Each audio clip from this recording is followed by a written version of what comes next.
Well, Prince Harry right now is in London this week for charity work, but it looks like he will not be staying at Buckingham Palace. According to multiple reports, Harry's team says it has accepted an invitation to stay there, but the palace is claiming he missed a key deadline to RSVP, throwing this entire situation up into flux. The prince is set to touch down in the UK tomorrow for a busy week of charity events without his wife, Meghan Markle, and their two children.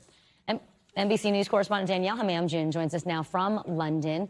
Hey, Danielle, good to see you. So take us through the conflicting statements from the palace and the Duke of Sussex about these accommodation issues. And what exactly is Prince Harry doing on this trip? Yeah, good afternoon, guys. And we've just been told by his spokesperson that he has just arrived in the UK and he'll be spending a couple of days in London before leaving the capital. Why is he here? Well, he's kicking off the one-year countdown to the Invictus Games, which, of course, is the sporting event he founded for injured military personnel, which he's very proud of and which is very successful. But for Harry, every time he's in the UK, it is all about his security and the security of his family. And, of course, the fact that he's no longer entitled to taxpayer-funded security because he left, he's no longer a working royal, that is, for a few years now. So where he stays is crucial to him.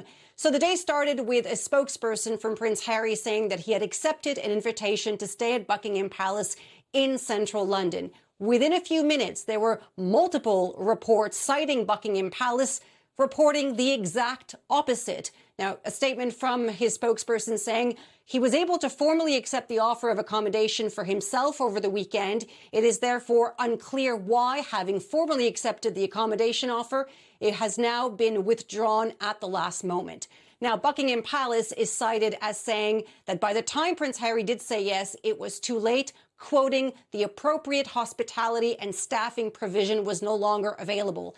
Now, why would it take so many people to prepare one room for presumably 1 or 2 nights for one individual? Well, keep in mind this, that Buckingham Palace right now has multiple chunks of the area that are construction sites. There are no VIPs staying there, so it would take a lot of people, security to get it ready. Second issue here is that there is an ongoing court case.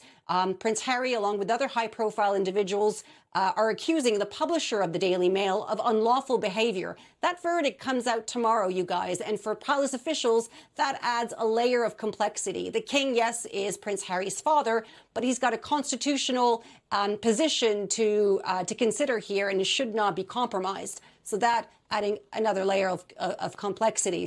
We thank you for watching, and remember, stay updated on breaking news and top stories on the NBC News app or watch live on our YouTube channel.